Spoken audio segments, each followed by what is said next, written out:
Ops, ops, ops, ops, ops, ops. Kala ko hindi pa tapos eh. So, ayun na nga guys. So, nagre-retouch tayo dahil gagawa tayo ng BTR. So, bakit nga ba tayo gagawa ng BTR? Dahil magpapasa tayo sa mga upcoming show para sa mga gusto nating pasahan na magkaroon tayo ng mga project like mga teleserye, pelikula, o kaya digital ads. So, kaya tayo nagre-retouch para mapanood tayo na fresh, presentable. So, ito na nga, ititigil lang na natin. So, ayun na nga. By the way, guys, so welcome to my vlog. So, my bosses ako. So, ito na nga, guys. So, kaya tayo gagawa ng BTR, guys. Dahil,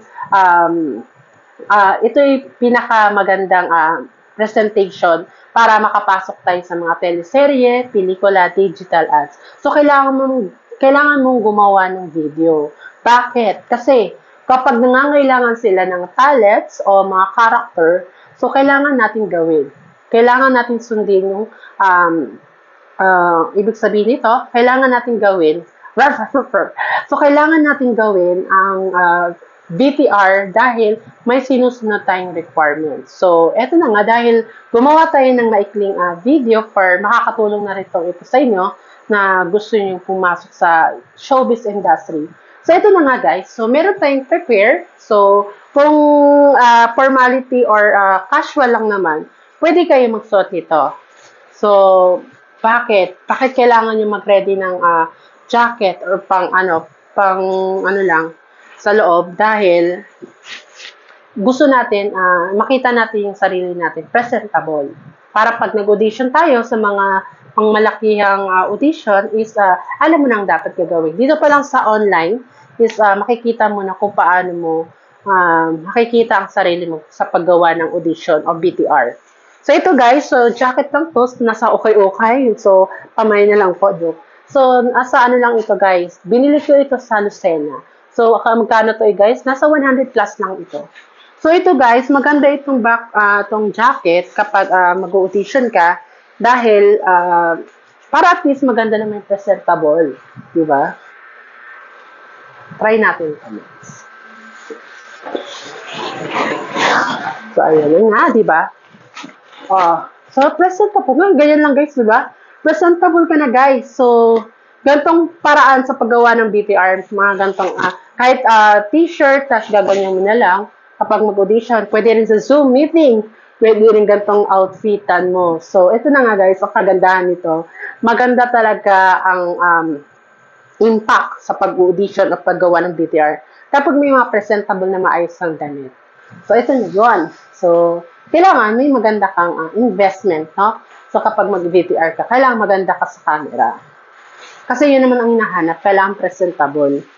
So, pangalawa guys, so meron tayong pangalawang jacket. Kung gusto mo naman pang magandahan, pang malakasan, singing contest sa virtual contest, so pwede ka rin magsuot ng jacket ng pang maganda, pang malakasan.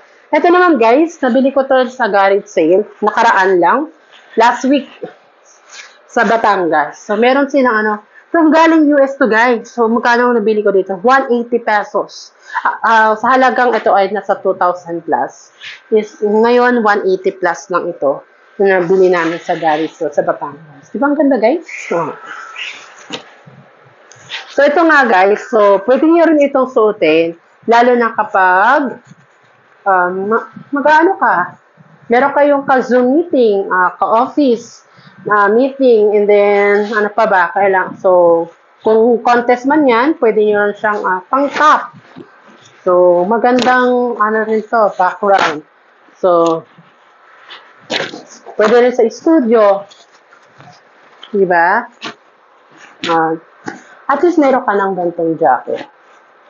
Diba? Ang ganda kaya, guys. Hello. So, ayan na nga. Diba? Ang ganda. Simple. Very smart. So, para kang nasa, mag-guesting sa mga radio station, sa mga TV show. So, ayan. Napaka-simple. Ako, guys, nasa mababang presyo lang binibili ko mga damit.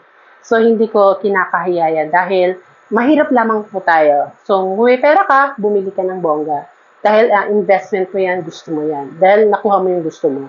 dahil pinaghirapan mo. Ito kasi guys, pinaghirapan ko naman din ito sa aking pag-vlog, sa paggawa ng mga stream, sa paggagawa ng video, sa pagkanta sa labas. So, invest ko din ito. Kahit mura lang ito, at least, nababagay naman. Di ba? Ayan. So, ayun na nga. Pangatlo guys, sa mga paggagawa ka pa rin ng VTR. So, agala.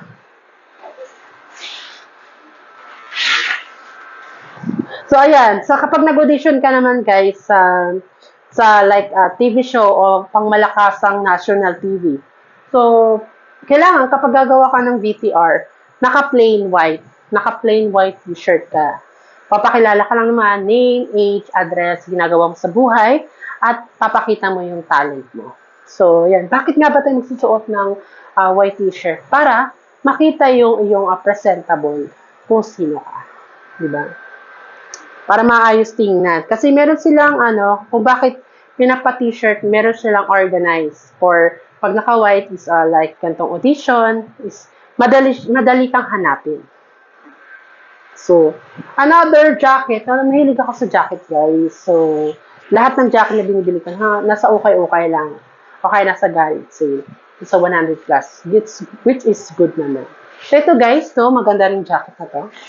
So, nagamit ko na rin ito sa contest. Last time, nasa Batangas din ako.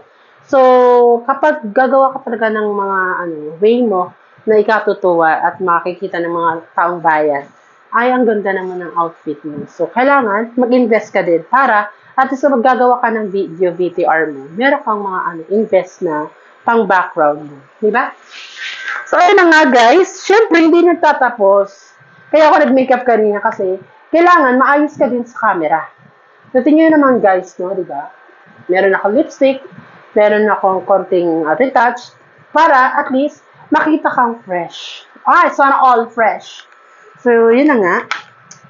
Kailangan natin din mag-makeup, kahit konti lang naman. Kasi, pag-aharap ko sa camera at magpapakilala ka, at least presentable. Diba? Yan. Hindi naman asing bold yung makeup, basta may konting retouch ka lang para at least maganda ka sa camera. Diba? So, ayun lang guys, yun yung payo ko tips. So, kapag gagawa ka ng video VTR, kailangan gawin mo yung mga mechanics, requirements para makuha ka sa mga teleserye, pelikula, digital ads. So, ayun lang guys. So, syempre, be confident, pakilala mo lang ang sarili mo, be yourself para makuha ka. Maraming salamat and don't forget to subscribe my YouTube channel. My boss is ako. Bye guys! Thank you so much.